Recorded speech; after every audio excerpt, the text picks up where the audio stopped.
Kadesh, modern-day Syria. This is the site of the first battle in history to be recorded in great detail.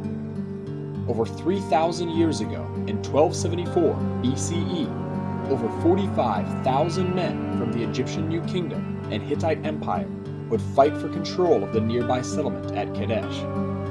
At stake was control of the Levant and Syria.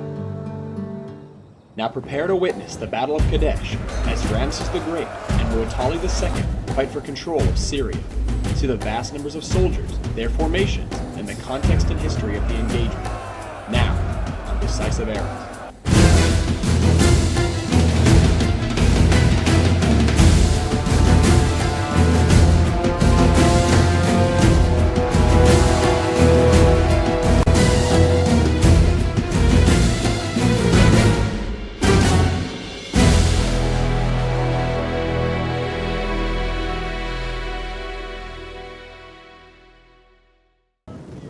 To fully see how this battle came to take place, we must go back to the early 15th century BCE in the Late Bronze Age.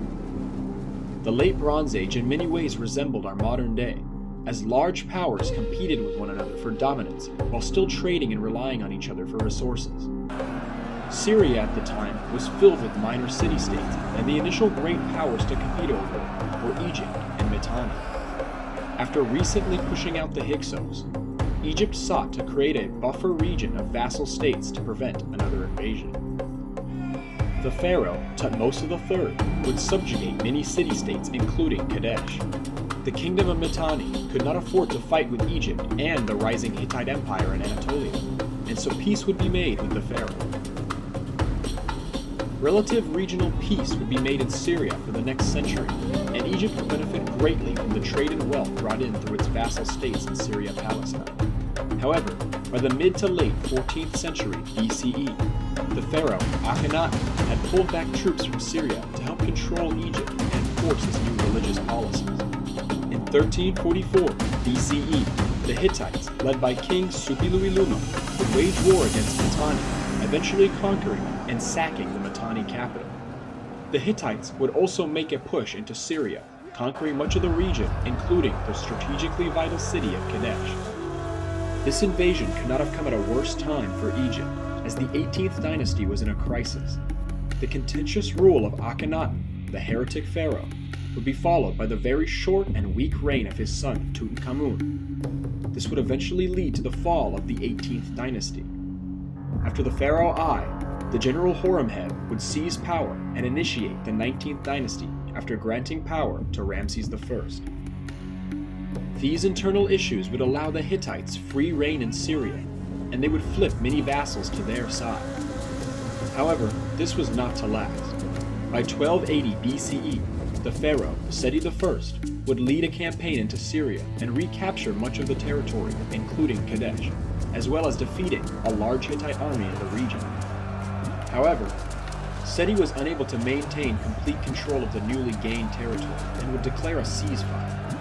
The pharaoh would die the next year, and in 1279 BCE, the Hittites would quickly retake Kadesh and Amurru.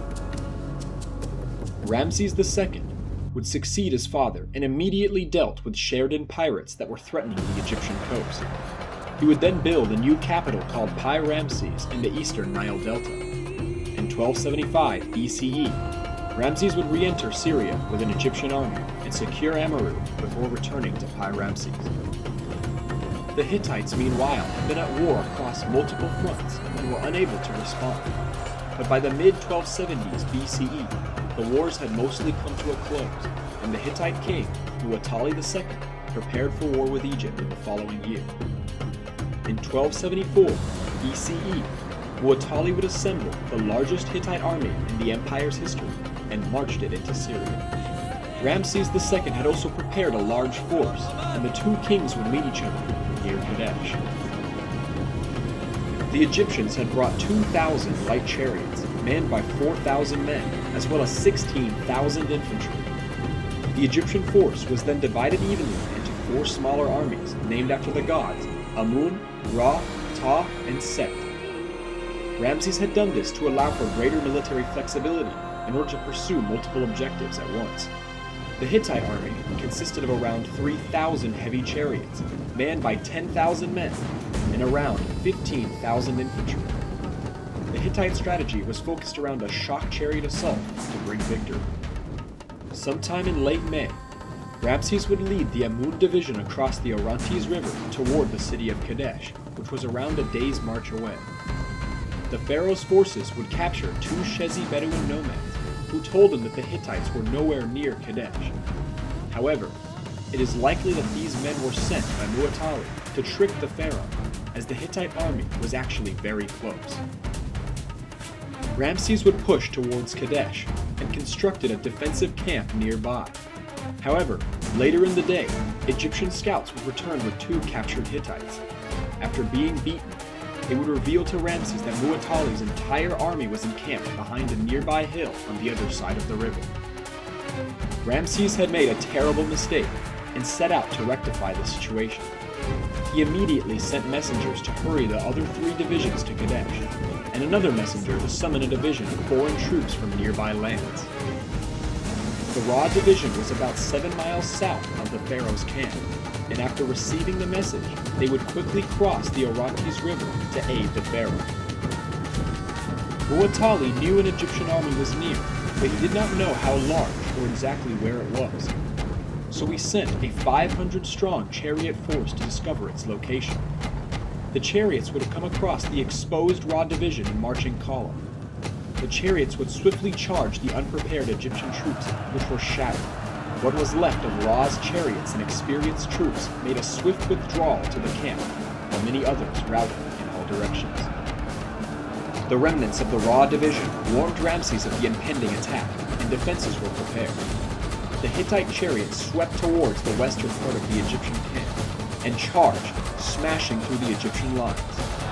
While much of the Egyptian line was broken, the Hittite charge was slowed and disoriented by the camp tents and wealth stores. Many Hittites, believing the battle had been won, began to loot the camp. The Egyptian infantry then reorganized and counterattacked. The pharaoh himself would then personally lead his own chariot forces around the Hittites and charged into their rear.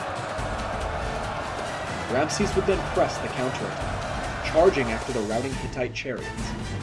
Muwatalli had witnessed these events from a nearby hill, and formed up his remaining chariots and launched an attack on the eastern side of the Egyptian camp. But before the moment of disaster, a division of foreign troops came to reinforce the pharaoh.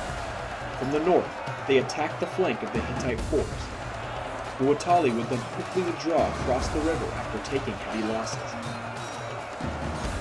Later in the day, the Ta division would arrive, and Ramesses would quickly take Kadesh, as well as execute any Amun and Ra division troops who had fled the battle.